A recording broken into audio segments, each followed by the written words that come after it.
La passione per la lettura, l'amore per il territorio e la valorizzazione dei prodotti. Questi sono gli ingredienti della rassegna letteraria Parole in un bicchiere.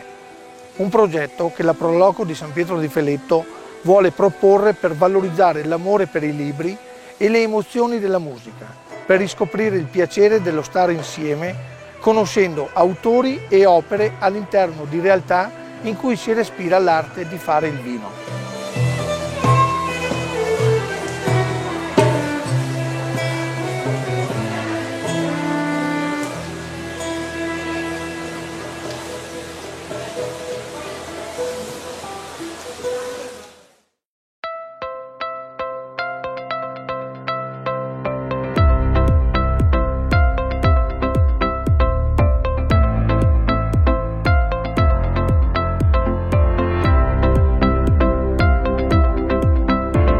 Buonasera a tutti intanto e lasciatemi dare veramente un grazioso e un saluto e un benvenuto al nostro scrittore Gianluca Arrighi. Un giallista, ragazzi, un giallista.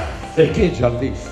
Perché giallista? Ma quanti ne hai ammazzati? Quanti... Tu pensa che brevemente ti dico subito una cosa, ci fu una volta una mia lettrice che mi fermò per strada e chiacchierando nel più del meno poi mi disse: senta Arrighi, ma lei che scrive sempre di assassini, mi dica la verità, lei ha mai ammazzato qualcuno? E io risposi un po' ingenuo: ma certo che no signora. E la signora mi rispose: tanto se fosse vero non me lo direbbe. E grazie per questo invito, è la prima volta in tanti anni di presentazioni che vado a una presentazione dove c'è una persona con la coperta termica, vedo. Da quasi 20 anni svolgo la professione di avvocato penalista, mi sono sempre occupato soltanto di crimini, ho insegnato per tanti anni diritto penale all'Università di Roma, all'Università di Cassino, sin da quando ero piccolo, diciamo, ho sempre avuto la passione per la criminologia, quindi proprio perché noi siamo più affascinati dalle vite più complicate rispetto a quelle che sono vite bellissime, gradevolissime e molto lineari, no? Che poi è quella a cui ovviamente andiamo tutti, perché è quel tipo di vita che ti garantisce una serenità, anche se poi la felicità, la serenità è fatta di attimi, no? Nel senso, chi è sempre felice è un po' un cretino.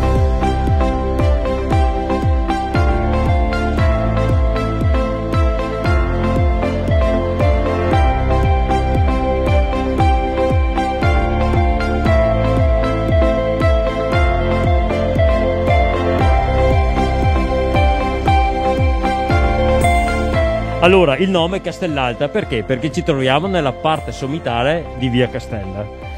Abbiamo messo la felce. La felce noi è da pochi anni che imbottigliamo, cioè che facciamo bottiglie, no? È dal 2016. È dal 2016.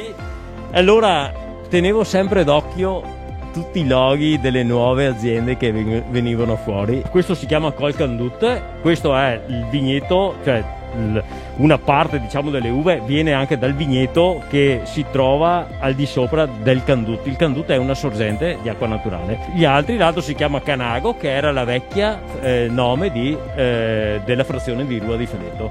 Rua è arrivata quando sono arrivati i monaci camaldolesi, perché gran parte dei monaci camaldolesi provenivano da Monte Rua di Padova, che c'è un altro monastero camaldolese. Grazie a Arrighi per essere stato con Grazie a voi, grazie a tutti.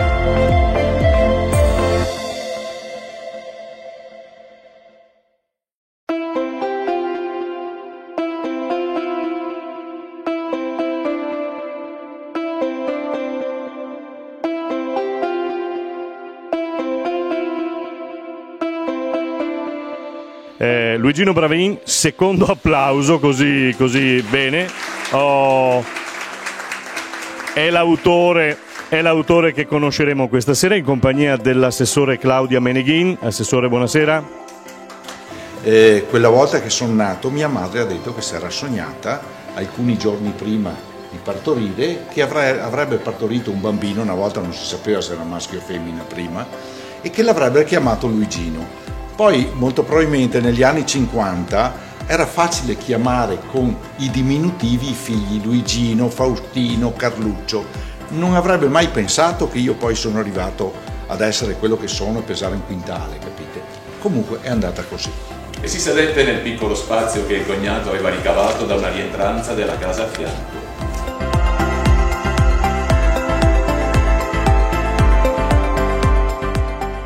Perché insieme non abbiamo dimenticato, né lei né io che le ho dato voce. Mi sono così legato al suo spirito che ho compreso e perdonato tutto del suo comportamento. Che cosa diciamo? Che cosa ci fa assaggiare questa sera? Io ho messo in degustazione un paio di prodotti, però prima volevo ringraziare io voi perché io ho messo l'ospitalità, però sono rimasta estasiata da un racconto così fatto dal professore.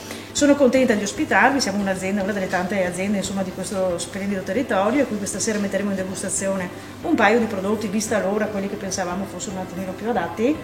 Rigorosamente un conegliano Valdobbiadene nella versione dry, quindi quello più amabile, visto che non siamo in fase di aperitivo, ma piuttosto abbiamo preparato un piccolo dolcetto al cioccolato, e poi un prodotto diverso, non un conegliano Valdobbiadene, ma un rosato che non è prosecco rosato. Qui sottolineo, non è prosecco, ma è un rosato che noi facciamo da tanti anni, svincolato dalla grera, perché crediamo che anche il vino è cultura, quindi bisogna restare nella naturalità, nell'originalità.